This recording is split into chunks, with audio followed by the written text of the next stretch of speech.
अच्छा जी, so we will do some questions ताकि हम जो है वो ये कर सके। वजी I have read your message, मैं क्लास के बाद इसको रिप्लाई करूंगा।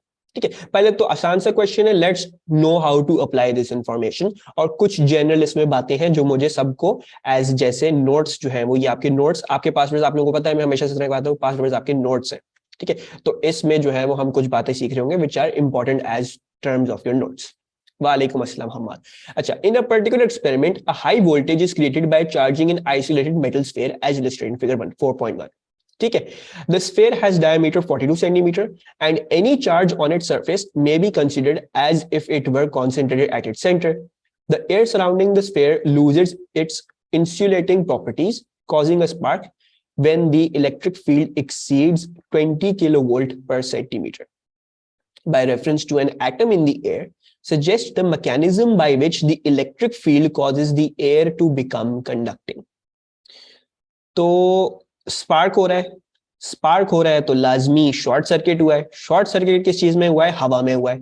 अब मुझे बताओ, हवा तो कभी अपनी जिंदगी में हवा ने कंडक्ट नहीं किया, लेकिन हवा पे बहुत बड़ा हाई वोल्टेज लगा दो तो आयन्स क्यों बन जाती? व्हाई डज दी हवा become in ionic form?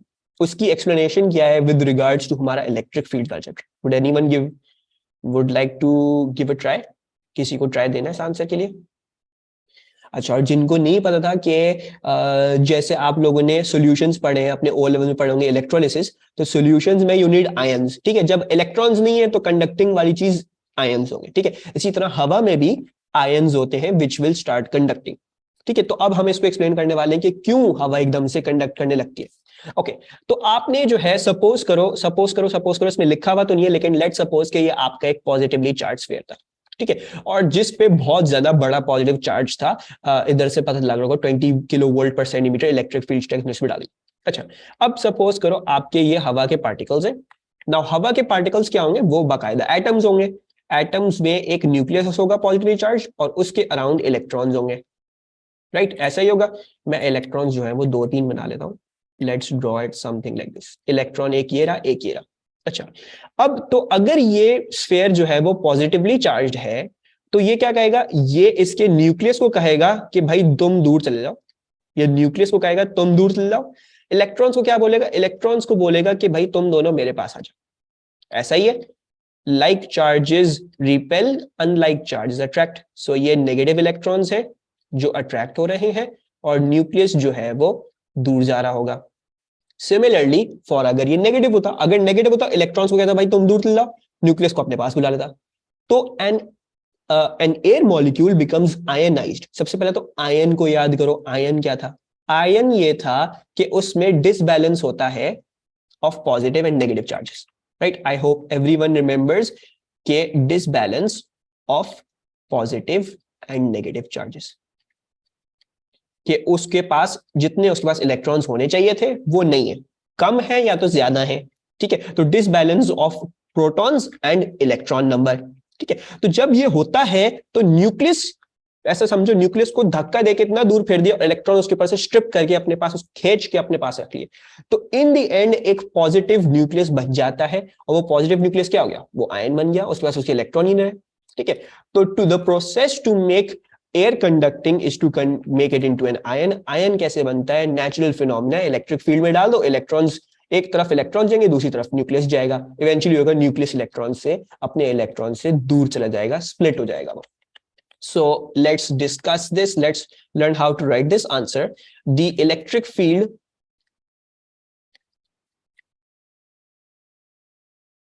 will cause opposing forces on the nucleus and the electrons.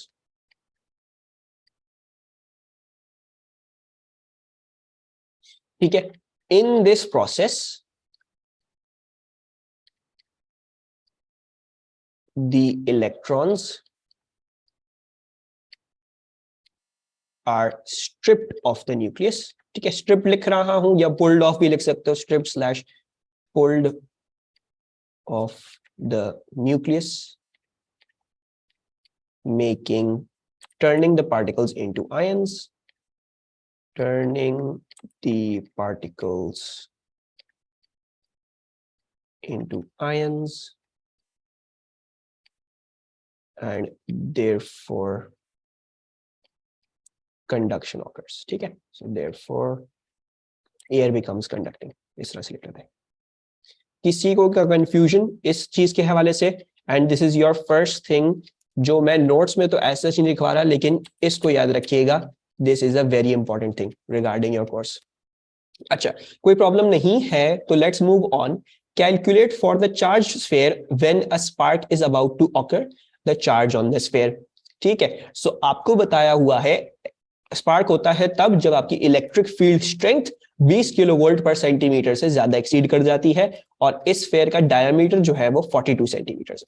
ठीक है, so let's start doing this. आपको पता है कि इलेक्ट्रिक फील्ड स्ट्रेंथ क्या थी? इलेक्ट्रिक फील्ड स्ट्रेंथ थी KQ upon R square. Now electric field strength exceeds 20 kilovolt पर सेंटीमीटर, तो 20 किलोवोल्ट है तो इसको जो है वो हम कन्वर्ट कर लेते हैं इनटू किलो. अच्छा, लेट्स राइट दिस, 20 किलोवोल्ट पर सेंटीमीटर, राइट. अच्छा, नाउ किलोवोल्ट को कन्वर्ट करने के लिए इसको हमें 10 टू द पावर 3 करना पड़ेगा, और इसको हमें 10 टू द पावर -2 करना पड़ेगा. रेडियस हमें किस लिहाज से दिया हुआ था? अच्छा, या तो ये कर सकते हैं, ठीक है, कोई मसले की बात नहीं है. Then K is 9 into 10 to the power -9. Q हमें ढूंढना है. रेडियस हमें क्या दिया हुआ है? रेडियस हमें दिया हुआ है 42 centimetres. So let's take this as, हाँ, रेडियस क्या यही डायमीटर दिया हुआ है 42, बिल्कुल सही बोल रहे हो, मैं वही करने वाला था, मेरे मुंह से गलत निकल गया. 42 upon 2 into 10 to the power -2, और ये हो जाएगा होल स्क्वायर. सो यहां से can any word work out the charge for me? खैर मुझे करनी पड़ेगी लगता है, but this is not minus, this is 9. ठीक है, तो खैर आप लोगों का तकरीबन 18 का डिफरेंस आना चाहिए था. So this comes out to be 9.8 into 10 power -6. ठीक है, सॉरी मुझसे जो है वो मिस्टेक हो गई, दिस इज -6. ठीक है, तो जैसे आप लोग 9.8 इंटू 10 पावर 12 दिया था, सो जो है वो -6 हो जाएगा. So this is coulombs, so 9.8 into 10 to the power -6 coulombs. So this is, you worked out electric field strength. अब पोटेंशियल निकालने की कोशिश करते हैं. पोटेंशियल का फॉर्मूला भी वैसा ही था, V equals to KQ over R. So now K क्या था? K 9 into 10 to the power 9. Charge आपको पता चल गया है, that is 9.8 into 10 power -6, and then divided by the radius, that is 21 into 10 to the power -2. So इसका answer sorry, I don't know how I made that mistake. वो अक्सर mistake हो जाती है, मैं -99 उसमें कर लेता हूँ. 420,000, right? So again कैलकुलेटर जो है वो हमें सही तरीके से इस्तेमाल करना आना चाहिए. 420,000. अच्छा, now under certain conditions a spark sometimes occurs before the potential reaches that calculated in B2. suggest a reason for this. ठीक है, तो ये भी आप लोगों को नहीं पता होगा. दिस इज अगेन आपके नोट्स के हवाले से एक पॉइंटर. तो देखो, कभी कभार ऐसा होगा कि स्पार्क जो है वो 20 किलोवोल्ट पर सेंटीमीटर पहुंचने से पहले ही हो जाएगा. ठीक है, तो ऐसा क्यों होता है? एंड व्हेन ये स्पार्क होता है तो क्या है ये स्पार्क? क्या है? दिस इज बेसिकली जब आपके पास इलेक्ट्रॉन्स बहुत ज्यादा हो जाए या आपके पास चार्ज बहुत ज्यादा एक्यूमुलेट हो जाए इधर, तो वो डिसबैलेंस क्रिएट करता है, वो स्ट्रिप ऑफ करेगा, इनको कंडक्टिंग बनाएगा, और कंडक्ट करता हुआ ये चाहेगा कि मैं अर्थ की तरफ चल जाऊं.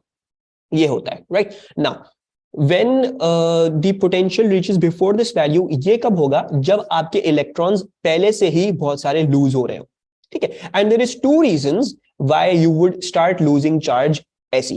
ठीक है, तो you need to memorize these. ठीक है ना? charge is lost by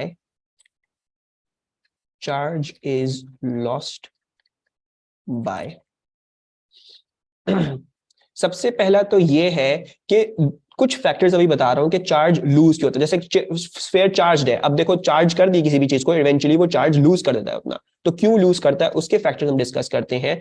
तो हवा में जो पानी होता है, दैट हैज दी पॉसिबिलिटी कि वो चार्ज उठा के ले जाए. जितनी हवा जैसे हवा तो नॉर्मली चार्ज, जैसे हवा के पार्टिकल्स है वो चार्ज लेके जाना शुरू करेंगे, जब चार्ज करना शुरू हवा कहेगी मैं मुझे चार्ज देते जाओ, दैट्स व्हाट इज हैपनिंग। लेकिन हवा में जब पानी ज्यादा होगा तो पानी हैज अ ग्रेटर टेंडेंसी कि वो चार्ज ज्यादा उठा ले, तो when ever the air is humid तब चार्जेस ज्यादा लीक करते हैं, ठीक है।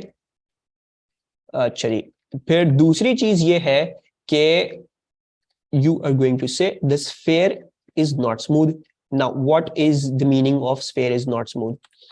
अक्सर जो आपके डिस्चार्जेस होते हैं बहुत बड़े बड़े, ठीक है, जो आपके डिस्चार्जेस होते हैं वो होते हैं किसी नोकीली चीज से, ठीक है। चार्जेस को इधर से बड़ा मजा आता है किसी भी नोकीली चीज से ये इलेक्ट्रॉन एस्केप करना शुरू कर दें, they will try to leave from a pointed edge, ठीक है।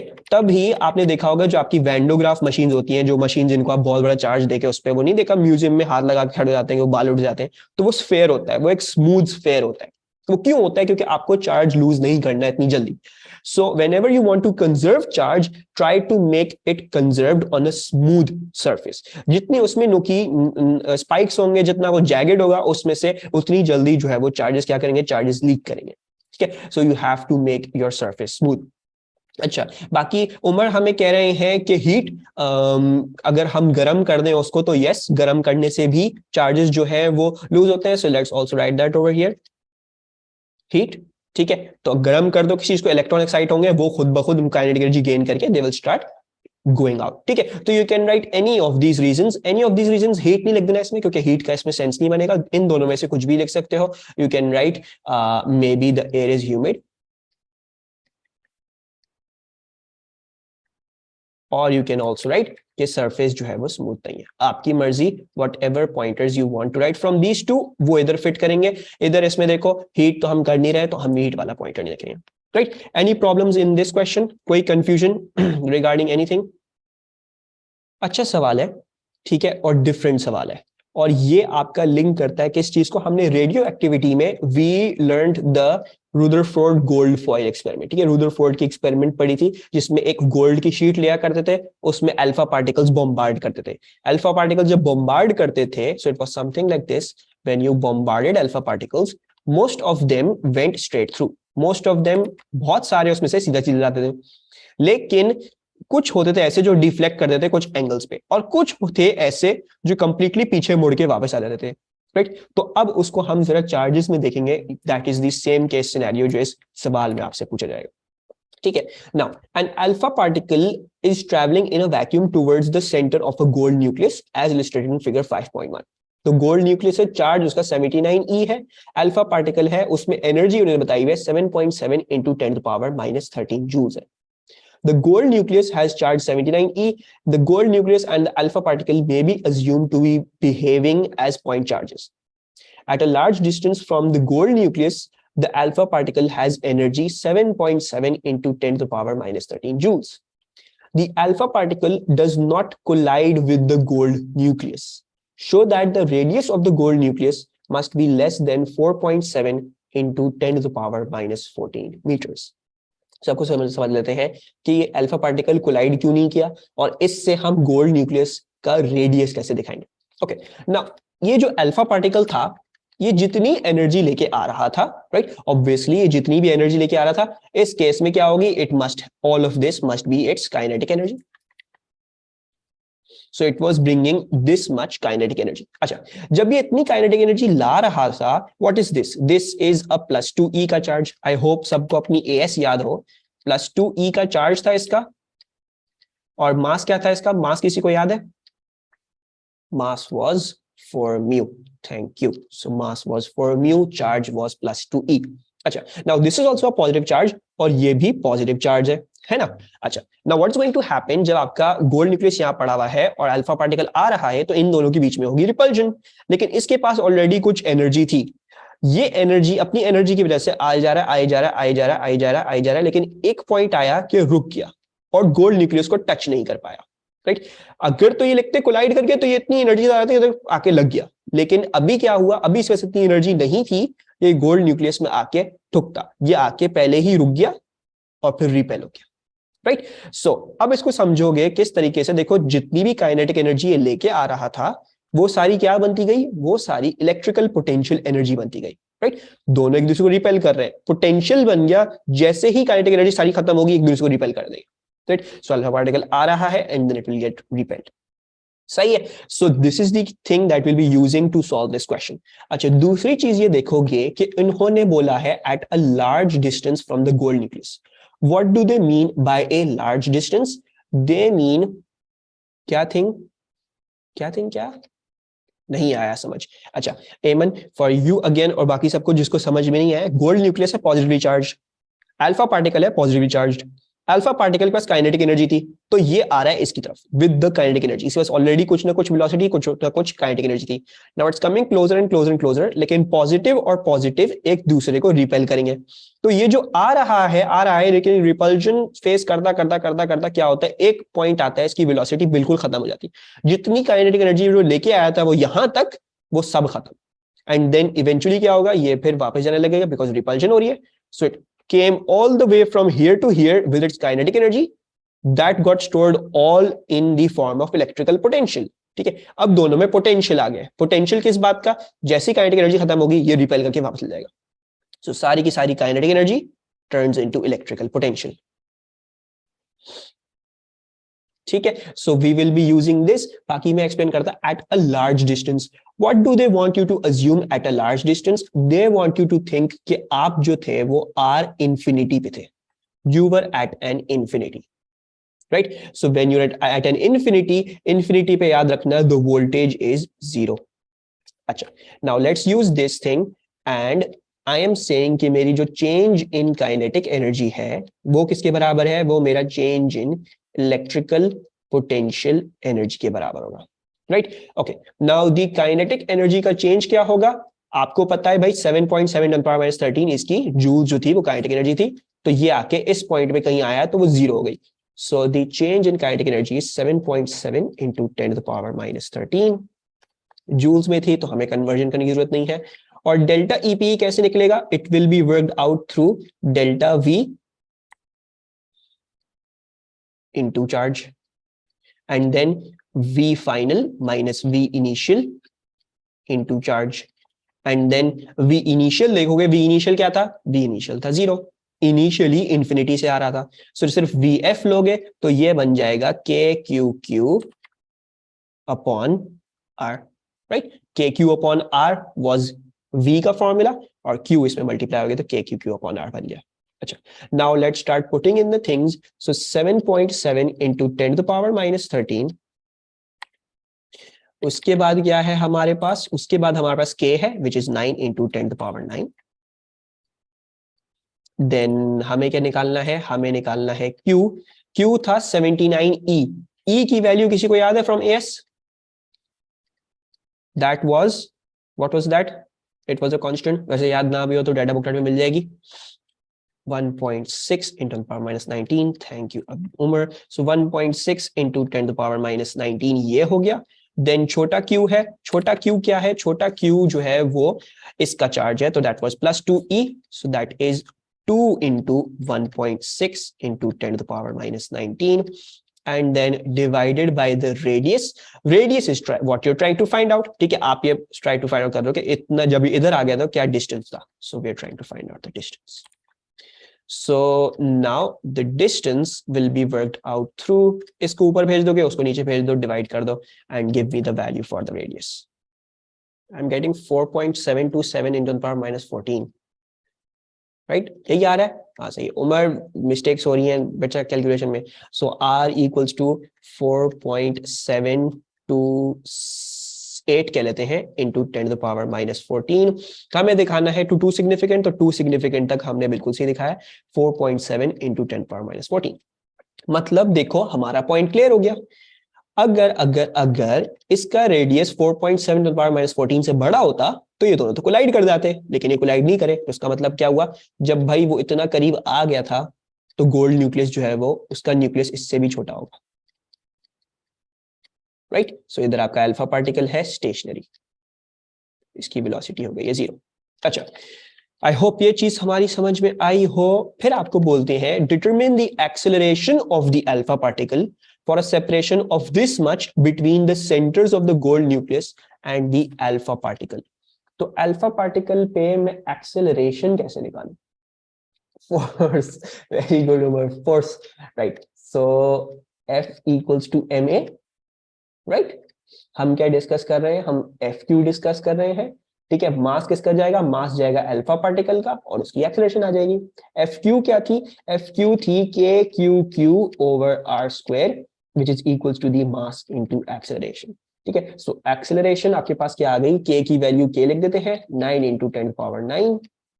क्यू क्या था? क्यू था 79 ई, सो 79 into 1.6 into 10 to the power minus 19. Then छोटा q क्या था? 2 into 1.6 into 10 to the power minus 19. Then r square क्या था? r square उन्होंने बोला 4.7 पे लो, तो 4.7 into 10 to the power minus 14 square करना नहीं भूलेंगे हम इसको, और मास से डिवाइड करना है। मास क्या था? 4 times म्यू था, म्यू was 4, अच्छा 4 times mu, so 4 into 1.66 into 10 to the power minus 27. यही था म्यू। सो आपके पास जब आप ये करोगे तो एक्सेलरेशन आ जानी चाहिए इंशाल्लाह, ठीक है। तो देख रहे होगे कैलकुलेशंस जो है वो बिल्कुल भी आसान नहीं है A2 में। वो कहेंगे आपको, हो सकता था ये तो आसान सवाल था, इसमें तो हो सकता था कि इसमें कन्वर्जन वगैरह भी देते, फिर उन्होंने थोड़ा रहम कर दे, कन्वर्जन नहीं थी इसमें एज सच, बट यस, ध्यान से रही in A2। Very good Umar, 2.5 × 10⁻27, thank you. So acceleration हमारे पास 2.5 × 10⁻27, thank you Aiman. actually so 2.5 into 10 to the power 27. Now in an alpha particle scattering experiment, the beam of alpha particles is incident on a very thin gold foil. Suggest why the gold foil must be very thin. तो AS में हमने इसका थोड़ा सा discuss किया था, gold foil thin क्यों रखते हैं। अगर AS ना याद नहीं है तो अभी कुछ रीजन बता सकते हो? गोल्ड फॉइल थिन क्यों ले रहे हो भाई? किस खुशी में थिन ले रहे हो? सही है। सो शाजीब का I would say the best answer, लेकिन मैं फिर भी थोड़ा इसको थोड़ा सा मॉडिफिकेशन करके लिखूंगा। सो एक अल्फा पार्टिकल, सॉरी एक थिन गोल्ड फॉइल क्यों लेते हो? बिकॉज आप चाहते हो कि यार जब आप स्टडी कर रहे हो तो बीच में सिर्फ एक गोल्ड का न्यूक्लियस आए, आप चाहते हो सिर्फ एक गोल्ड न्यूक्लियस आए और कुछ भी ना आए। You don't want it to be lined up with many more gold nuclei, ठीक है, क्योंकि वन इवेंचुअली क्या होगा, अल्फा पार्टिकल लाजमी तौर पे रुक जाएगा, ठीक है। रुदरफोर्ड की एक्सपेरिमेंट जो थी उसका प्राइमरी पर्पस क्या था? उसका जो हमारा जो उससे जो हमने चीजें निकाली उसका पर्पस क्या था? उसका पर्पस ये था कि आप एक न्यूक्लियस को स्टडी कर पाओ, उसका स्ट्रक्चर कैसा है। जो रुदरफोर्ड का एटम का मॉडल था, व्हाट वाज दैट? वो निकला था इस एक्सपेरिमेंट से, और इस एक्सपेरिमेंट को चाहिए कि वो एक एटम के बारे में स्टडी करे, right. So why do we are keeping one, we are keeping just very very thin gold foil, ताकि अल्फा पार्टिकल जो है वो एक ही गोल्ड न्यूक्लियस के साथ इंटरेक्ट करे, ठीक है। So I am going to write this so that the interaction of the alpha particle can be studied with a single gold nucleus and its atomic structure, its atomic structure can be reduced.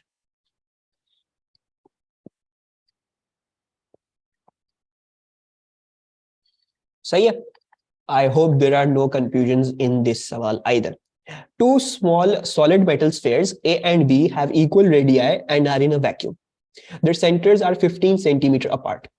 Sphere A has charge plus 3 picocoulomb and sphere B has charge plus 12 picocoulomb. The arrangement is illustrated in figure 5.1. Point P lies on the line joining the centers of the spheres and is a distance of 5 centimeter from the center of sphere A. Suggest why the electric field strength in both spheres is 0. अच्छा, ये वाला सवाल अभी आप लोगों को पता जरूरत नहीं है, ये मैं एक्सप्लेन करूंगा क्यों है ऐसा, ठीक है। ये एक डिफरेंट सी चीज है जो आपके कोर्स के लिहाज से इंपॉर्टेंट है। सो अच्छा, show that the electric field strength is 0 at point P. हमें दिखाना है पॉइंट पी पे इलेक्ट्रिक फील्ड स्ट्रेंथ 0 है। सो ये कैसे दिखाएंगे और क्या वर्किंग करेंगे इस पे सोचे। भाई पार्ट बी कैसे होगा, पार्ट बी ऐसे होगा कि जो फोर्स, इलेक्ट्रिक फोर्स इसकी वजह से है, वो इलेक्ट्रिक फोर्स इसकी वजह से भी है। क्यों? प्लस प्लस है तो दोनों विल ट्राई टू रिपेल। एक पॉइंट आएगा जब दोनों की रिपल्शन इक्वल हो जाएगी, राइट। और वो कह रहे हैं, ये कह रहे हैं कि दिखाओ ये पी वाला पॉइंट है। तो वी आर सेइंग कि जो फोर्स एफ क्यू है, let's not say F Q is the, I am going to say A और बी, ठीक है। तो force of A will equals to the force of B, जैसे हमने ग्रेविटेशन में किया था, नल पॉइंट निकालने वाली चीज। So F A will equal to F E, F B तो K Q Q over R square will equals to K Q Q over R square, right. Now you see k and k cancel and q and q also cancel, right? q and q also cancel out, q and q cancel out। ये q बड़े q क्यों नहीं cancel out किए? याद करो मैंने null point जो सिखाया था ग्रेविटेशन वाले चैप्टर में, यहां पे जब आप पॉइंट p को कह रहे हो तो आप कह रहे हो यार यहां पे कोई एक चार्ज है जिसको मैं स्टडी करना चाह रहा हूं, this small charge is point this charge q, वरना ये चार्ज qb है and this is charge qa, right? So this is charge qa and this is charge qb। और आप स्टडी किस पे करना चाह रहे हो? आप स्टडी करना चाह रहे हो भाई हमने चार्ज एक बीच में छोड़ा हुआ है, ये देखना चाह रहे हैं कहां पे वो नल पॉइंट पे आ रहा है। So this q is mutual to both, लेकिन q q ये वाले बराबर नहीं है। So there we go, we get this. अच्छा, और इसको भी हम RA कर लेते हैं और RB कर लेते हैं। एंड देन QA क्या था? QA था 3 pico coulomb. So 3 into 10 to the power minus 12 pico coulomb आ गया। देन RA क्या है? the RA is 5 सेंटीमीटर, ठीक है। So RA is 5 centimetre, so 5 into 10 to the power minus 2 whole square. और QB क्या है? QB है 12 pico coulomb, so 12 into 10 to the power minus 12। और अगर हम RB देखना चाहें तो वो 15 minus 5 आएगा, यानी 10 आएगा। सो 10 into 10 to the power minus 2 and then whole square, right? So now let's see कि दोनों sides जो हैं वो equal आ रही हैं। अगर equal आ रही हैं तो FA equals to FB at point P। अच्छा, now what I'm going to do is I'm going to जल्दी से अच्छा, we're just going to write this in a different manner ताकि जल्दी से मैं इधर ही वर्किंग कर दूं। हम लिखेंगे 3 into 10 to the power minus 12, फिर हम लिखेंगे 5 स्क्वायर है और 10 to the power minus 2 का स्क्वायर कर दोगे तो 10 to the power minus 4 हो जाएगा। और हम इसके लिख देंगे 12 into 10 to the power minus 12, और मैं नीचे वाली चीज को लिख रहा हूं 10 square into 10 to the power minus 4, ठीक है। Actually 10 to the power minus 12, 10 to the power minus 12 cancel, 10 to the power minus 4, 10 to the power minus 4 cancel, 3 1 बना, ये 4 बना, ठीक है। और 10 स्क्वायर 100 होता है, 5 स्क्वायर क्या होता है? Is 25, right. सो अच्छा, इसको भी 5 स्क्वायर को भी कर लेते हैं, इन दोनों को भी लिख लेते हैं ताकि कंफ्यूजन ना हो किसी को भी। This becomes 25 and this becomes 100। सो 25 1 बना, ये बना 4, इवेंचुअली 4 और 4 कैंसिल, आपके पास 1 इक्वल टू 1 आ गया, यानी आपने जो है वो क्या कर दिया? You have shown, right. सबको वर्किंग समझ आई? मैंने सब ये दिखा दिया कि सब कुछ कैंसिल आउट हो गया, सब बराबर आ गया। अच्छा, calculate the electric potential at point P। तो आपको निकालना है इलेक्ट्रिक पोटेंशियल V, तो that will be taken out through KQ over R, right. अच्छा, नाउ अब इसमें हमारे पास मसला ये है कि we do not have 1 Q, हमारे पास तो बहुत सारे Q हैं। So how do we do this? किसी को कोई अंदाजा how will I do this? Net डालें। वेरी गुड एमन, so I will be putting in net. Net कैसे डलेगा? नेट ऐसे डलेगा भाई, पोटेंशियल क्या था? Potential was a scalar quantity. So मैं ये करूंगा कि मैं के क्यू ए आर ए, जो पोटेंशियल ए की वजह से आ रहा है, वो मैं ऐड कर दूंगा पोटेंशियल जो बी की वजह से आ रहा है, राइट। जब दोनों ऐड हो जाएंगे तो बी आ जाएगा जो हमारा फाइनल पोटेंशियल है। So let's do that. के क्या है? के है 9 into 10 to the power 9। QA क्या था? QA था 3 into the power minus 12, 3 into 10 to the power minus 12। Then RA क्या था?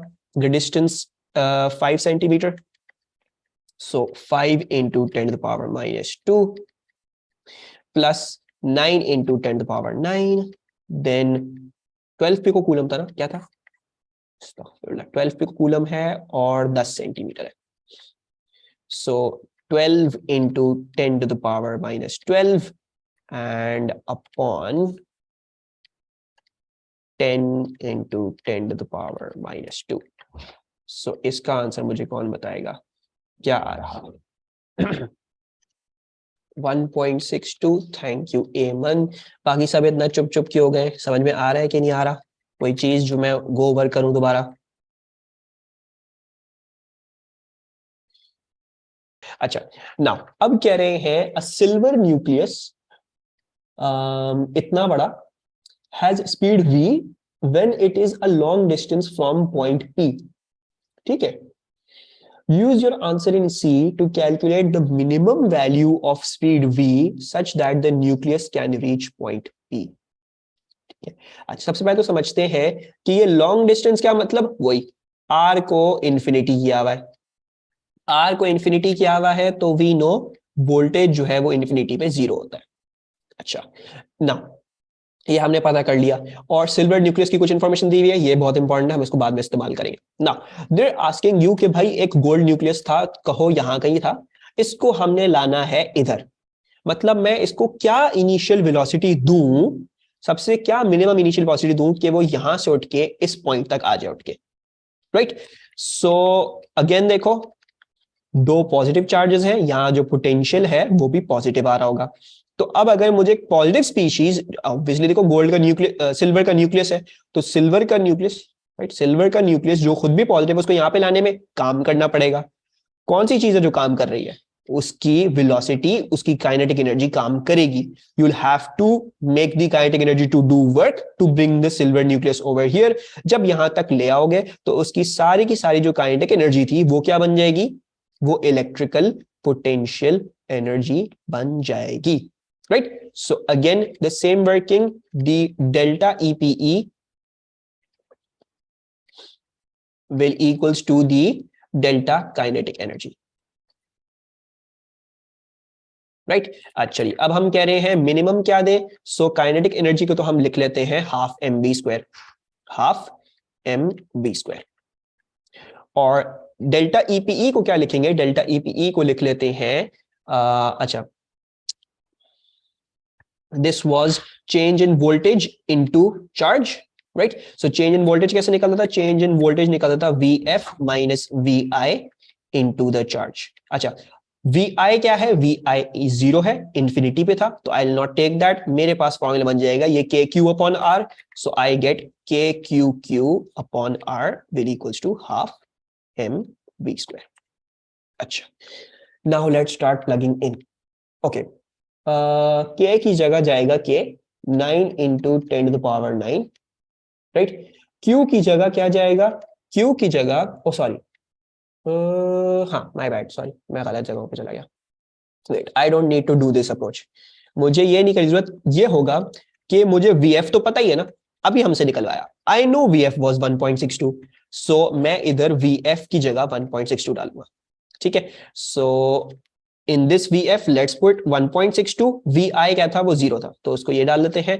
अब हमें सिल्वर के चार्ज के साथ मल्टीप्लाई करना है, तो सिल्वर का चार्ज क्या हो जाएगा? एक सेकंड इसको साफ करके लिख लो, 1.62 माइनस 0, सिल्वर का चार्ज हो गया 47E, राइट। 47 प्रोटॉन है तो 47 इलेक्ट्रॉन्स भी होंगे, सॉरी 47 प्रोटॉन है इसमें, तो 47 into 1.6 into 10 to the power minus 19, ये इसका चार्ज आ गया। चलिए फिर क्या करना है, हमने 2 से मल्टीप्लाई करना है, फिर हमने इसके मास से डिवाइड भी करना है। सो मास क्या है? 107, इसमें न्यूक्लियॉन्स है, तो यानी 107 U क्या था? U था 1.66 into 10 to the power minus 27, और ये किसके बराबर आएगा? ये आएगा वेलोसिटी स्क्वायर के बराबर। करने कराने के बाद square root both sides, so you square root this and you also square root this। so who is willing to give me the answer, और प्लीज सब मुझे ये भी कंफर्म करें कैलकुलेशन में कोई प्रॉब्लम? कोई चीज जो समझ नहीं आई हो। 11712.11, ओके 11712.11, ठीक है। सो अब हम इसको क्या कर लेते हैं, we'll write this to two significant, two significant चलता आता सब कुछ, तो टू सिग्निफिकेंट लिख देते हैं। This becomes 1.2, 1 2 3 4 into 10 to the power 4, या फिर आप इसको 12,000 भी लिख सकते हो, however you like it. I'm writing it like this, 1.2 into 10 to the power 4 metre पर सेकेंड। आई होप ये वाला सवाल भी क्लियर हो, कोई कंफ्यूजन तो नहीं है इस सवाल में।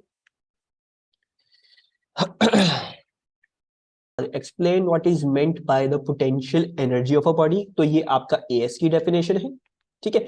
पोटेंशियल कब होती है, पोटेंशियल जैसे ग्रेविटेशनल पोटेंशियल एनर्जी है, या इलास्टिक पोटेंशियल एनर्जी थी, या इलेक्ट्रिकल पोटेंशियल एनर्जी है, ठीक है। तो ये वो एनर्जी थी विच an object possesses by virtue of its state या शेप, ठीक है। तो this was the energy that an object possesses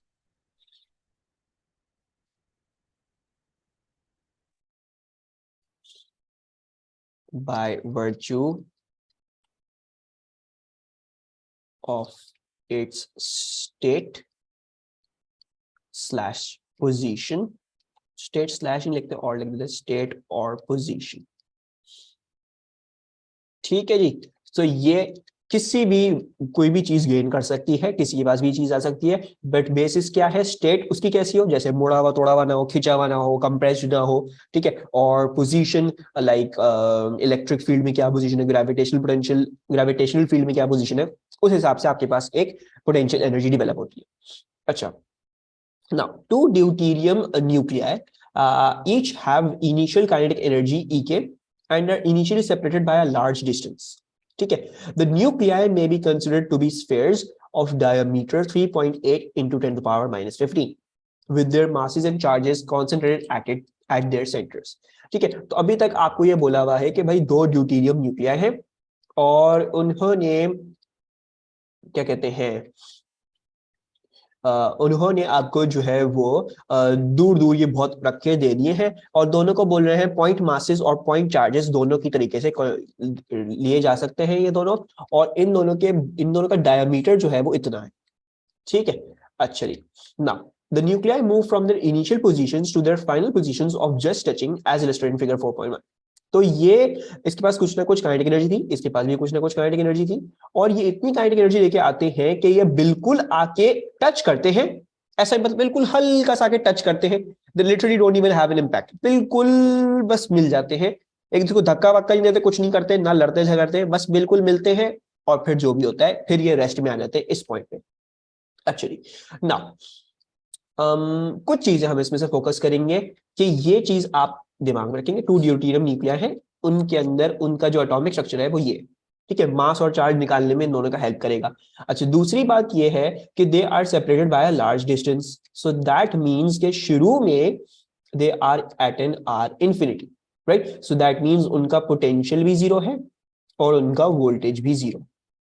So let's try to start working this out. अच्छा, ग्रेविटेशनल पोटेंशियल एनर्जी कैसे निकलती थी, ग्रेविटेशनल पोटेंशियल एनर्जी ऐसे निकलती थी कि you used to take delta GPE, which was, thank you Zainab, so it was delta potential into the mass, so potential final minus potential initial into mass। अच्छा जी, potential initial क्या था, zero था, ठीक है, क्योंकि आप इनिशियली इन्फिनिटी पे थे तो ये चीज जीरो, और पोटेंशियल फाइनल क्या ले लेंगे हम ले लेंगे माइनस GM, और ये M इसमें मल्टीप्लाई हो जाएगा और अपॉन R, ठीक है जी। अच्छा जी, नाउ हमें क्या बोल रहे हैं, ठीक है, कोई मसला नहीं है, minus GM upon R, let's start plugging in, minus 6.67 into 10 to the power minus 11, ठीक है। अच्छा जी, मास क्या है, this is a mass of 2 mu and a charge of 1 E, ठीक है। तो मास इन दोनों का जो है वो 2 म्यू है, so this will work out to be 2 into 1.67 into 10 to the power minus 27, और इसका भी वही है और इसका भी वही है, तो दोनों पे स्क्वायर लगा रहा हूं मैं, ठीक है, दोनों आपस में मल्टीप्लाई होकर स्क्वायर लग जाएगा इधर, और जो इनका जो डिस्टेंस है क्या कहते हैं कि ये कितना करीब आ चुके हैं, राइट। इनका हमें आर फाइनल लेना है ना, right, we need to take the R final. So R final क्या था, ये लिखा हुआ कि ये इनकी सेंटर्स के बीच में बस इतना डिस्टेंस रह गया था। So there we go, we will put in 3.8 into 10 to the power minus 15। सही है। So can anyone give me the answer to this, क्या आ रहा है हमारा answer. So 1.93, thank you Azin, 1.93 into 10 to the power negative 49। अच्छा जी, now you see this is अच्छा नेगेटिव भी है, सी एच, तो ये नेगेटिव भी लिख सकते हो, ठीक है। बट नेगेटिव लिखेंगे, हमने एनर्जी पूछी, चेंज नहीं पूछा, तो मैं इसको नेगेटिव वाला साइन हटा के मैं बस ये इतना लिखा, ठीक है। लेकिन आप लोग इधर नोटिस करके रखना कि ये नेगेटिव आया, ठीक है। This is a negative quantity जो आपके पास आई, तो इसका मतलब है आपकी ग्रेविटेशनल पोटेंशियल एनर्जी डिक्रीज हुई है, ठीक है। अच्छा ये जो देखोगे, ये देखोगे ये 1.93 इंटू 10 पावर माइनस 49 आया, इतनी छोटी वैल्यू आई है कि बिल्कुल इनसिग्निफिकेंट ही है तकरीबन। अब निकालते हैं electric potential energy. Electric potential energy निकालने का भी तरीका वही है भाई, डेल्टा ईपीई कैसे निकलता है, वो निकलता है delta V into the charge. Delta sorry delta V के बजाय मैंने 5 ही लिख दिया, delta V into charge. Delta V कैसे निकलेगा, वो निकलेगा V F minus V I into the charge. V I क्या था, आप इंफिनिटी पे थे तो वी आई हो गया 0, तो ये सिर्फ रह जाएगा जो हो जाता है के क्यू, एंड देन ये क्यू मल्टीप्लाई होगा तो K Q Q upon are आ जाएगा आपका ये चीज। अच्छा, जब ये इतना आ गया है तो अब हम जो है वो आगे की वर्किंग कर लेते हैं। काफी सिंपल है, बस अब चार्ज को लेके हम कर देते हैं वर्किंग। अच्छा के क्या होता है, के होता है 9 into 10 to the power 9। Then Q क्या होता है, Q होता है, Q था इनका 1E था, ठीक है। So 1E is 1.6 into 10 to the power minus 19, और इसका भी वही है और दूसरे वाले न्यूक्लियस का भी वही है, तो इस पे स्क्वायर लग जाएगा, and then divided by the distance between their centres, so that is 3.8 into 10 to the power minus 15। ठीक है, अभी तक सबको समझ में आ रहा है और कोई मुझे वैल्यू कैलकुलेट करके बता सकता है, ठीक है। जिन बच्चों से नहीं होता ये सवाल, कोई प्रॉब्लम अभी तक, कोई कंफ्यूजन अभी तक। सो आजेन और एमन ने दोनों ने आंसर दिया है 6.06। मैं चेक भी कर लूं, सही है, बिल्कुल सही है, 6.06 into 10 to the power minus 14। Thank you Eman and again. Actually अब अगला पार्ट जो है वो थोड़ा मुश्किल है। वो क्या कह रहा है, वो ये कह रहा है कि use your answers in one two show that the initial kinetic energy of each nucleus is 0.19 mega electron volts, ठीक है। अजीब केस सिनेरियो। सो अब इसको थोड़ा सा ब्रेक डाउन करने की कोशिश करते हैं, ठीक है। यू ऑलरेडी नो कि भाई एनर्जी कंजर्वेशन होती है, ठीक है। So now let's look at this सवाल।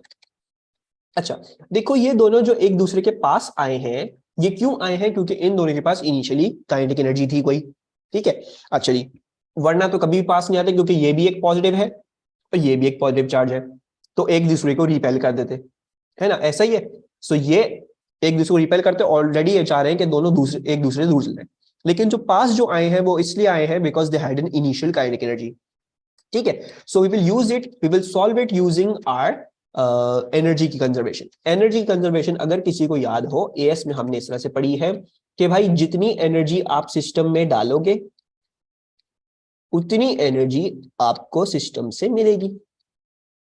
अच्छा, एनर्जी जो हम सिस्टम में डाल रहे हैं वो कौन सी है भाई, आप सिस्टम के अंदर काइनेटिक एनर्जी डाल रहे हो, आप दोनों को साथ लाने के लिए सिस्टम के अंदर काइनेटिक एनर्जी डाल रहे हो। So therefore you are putting इसकी भी काइनेटिक एनर्जी और इसकी भी kinetic energy, so you are putting 2 times the kinetic energy, 2 times kinetic energy, सही है। अच्छा दूसरी बात क्या है, दूसरी बात ये है कि ग्रेविटेशनल को देखोगे तो ग्रेविटेशन क्या कहती है भाई, दो मासेस है, मैं कुछ भी करके मैं दोनों को पास लाने की कोशिश करूंगी, right. If you have 2 masses, gravitation कहती है साथ आ जाओ। सो इसका मतलब है ग्रेविटेशन भी इनपुट है, because it's trying to bring them together, तो जितनी भी एनर्जी आई है दैट इज आल्सो इनपुट। सो यहां पे मैं लिख रहा हूं कि इनपुट ही की साइड पे डेल्टा जीपीई भी आ गया। अच्छा अब ये आउटपुट क्या है, ऑब्वियसली देखो दोनों एक दूसरे को रिपेल कर रहे थे, जब भी वो एक ऐसे पॉइंट पे आए हैं कि बिल्कुल रेस्ट, मतलब रिपेल करते करते करते करते करते करते बिल्कुल रेस्ट पे आ गए, ठीक है, और बिल्कुल एक दूसरे को टच करें, तो जितनी भी एनर्जी हमने इनपुट करी थी सिस्टम में, वो दोनों की क्या बन गई है, वो दोनों की इलेक्ट्रिकल पोटेंशियल एनर्जी बन गई है, वो पूरे सिस्टम की इलेक्ट्रिकल पोटेंशियल एनर्जी बन गई है, राइट। समझ में आ रहा है सबको? जैसे अर्थ कहता है, अर्थ से कोई चीज दूर ले जाओगे तो क्या होता है, उसकी पोटेंशियल एनर्जी बढ़ जाती है। इलेक्ट्रिक फील्ड में दो पॉजिटिव चार्जेस को जब करीब ले आओगे तो उनकी इलेक्ट्रिकल पोटेंशियल एनर्जी बढ़ जाएगी, राइट, बिकॉज अब उनके अंदर क्या है, पोटेंशियल है। जैसे ही ये काइनेटिक एनर्जी और सब कुछ खत्म होगा, they will repel, they will, the electrical potential energy will repel and throw them apart, ठीक है। So the output is a delta EPE, the output is a delta EPE. अच्छा जी, सो 2 टाइम्स काइनेटिक एनर्जी को वैसे ही छोड़ देते हैं, हमें इसको कुछ नहीं करने की जरूरत। ग्रेविटेशनल पोटेंशियल एनर्जी लेते या नहीं लेते, देखो कितनी इंसिग्निफिकेंट वैल्यू है, इसका कुछ फर्क भी नहीं पड़ने वाला, ठीक है, लेकिन फिर भी ले लेते हैं। 1.93 इंटू 10⁻⁻14 इंटू 49, -49 नॉट 14। अच्छा, और दूसरी बात ये, जो आपकी जो डेल्टा ईपीई आ रही है वो क्या आ रही है, वो आ रही है 6.06 इंटू 10⁻⁻14।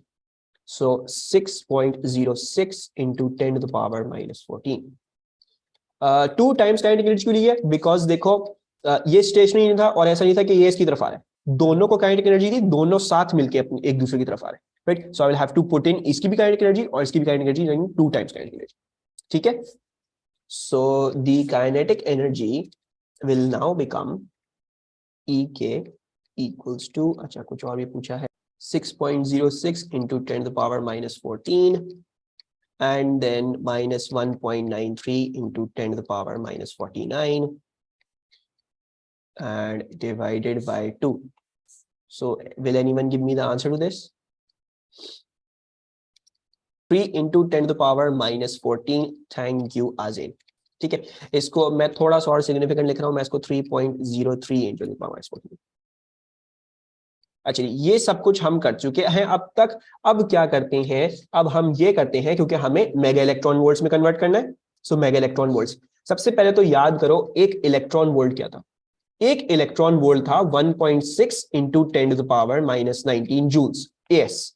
अब एक मेगा इलेक्ट्रॉन वोल्ट क्या हो गया, मेगा था 10 to the power 6, so 1.6 into 10 to the power minus 19 into 10 to the power 6, तो ये बन जाएगा 1.6 into 10 to the power minus 13, ठीक है। So you have 1.6 into 10 power 13 एक मेगा इलेक्ट्रॉन वोल्ट, ठीक है। So if we know that 1.6 into 10 to the power minus 13 is 1 mega electron volt, if I have this many joules, so 3.03 into 10 to the power minus 14 joules, how many x mega electron volts is this? And let's use unitary method, इसको इधर और इसको इधर। I hope as से सबको ये याद हो, इसी तरह ही होती थी conversion.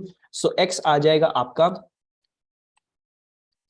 3.03 into 10 power minus 14 divided by 1.6 into 10 power minus 13. So much work for 2 marks? Yes, exactly, Zainab. खैर ये अभी वर्क इतना ज़्यादा लग रहा है, था तो ये कुछ भी नहीं, ये तो एक क्वेश्चन तो बहुत ही सिंपलिस्टिक थी और कैलकुलेशन बहुत सिंपलिस्टिक थी। ये चीज तो अभी क्वांटम फिजिक्स में हमें इतनी करनी है कि ये चीज खुद ही जो है वो रट जाएगी हमें। सो 0.189 है ना, ऐसा ही है ना, 0.189, and so we can confirm 0.19 mega electron volts. सही है, I hope there are no confusions. अब लास्ट पार्ट पढ़ते हैं। लास्ट पार्ट क्या कह रहा है, the two nuclei may rebound from each other, suggest one other effect that could happen to the two nuclei if the initial kinetic energy of each nucleus is greater than that calculated in 2. तो जो आपने kinetic energy निकाली है, अगर इससे ज्यादा kinetic energy दे दें दोनों को, और ये आके बकायदा आके, तो तब क्या हो सकता है, what is a probable thing that you would suggest, क्या होगा? They will not come to a stop, neither will they stick together. दो न्यूक्लियाई कभी ऐसा कभी नहीं होता टक करके चिपक गए बस, ये जो है वो ऐसा नहीं होता। The best thing I would say is fuse कर देंगे, फ्यूजन हो जाएगी, राइट, फ्यूजन will occur. क्यों? बिकॉज जब दो न्यूक्लियाई रख के एक दूसरे पे मारोगे, मतलब जब दो न्यूक्लियाई इसको एक उठाकर इस पे मारोगे तो क्या होगा, वो इसमें जाके, बात तो ये चिपक जाएंगे, दोनों चिपक जाएंगे, लेकिन जिसका प्रॉपर टर्म है वो फ्यूजन। ठीक है, whenever two nuclei combine together to form a bigger nucleus, that is known as fusion। ठीक है, बहरहाल अगर अभी ये नहीं पता तो जस्ट जनरल नॉलेज, आगे जाके हमने पढ़ी लेना है इसको।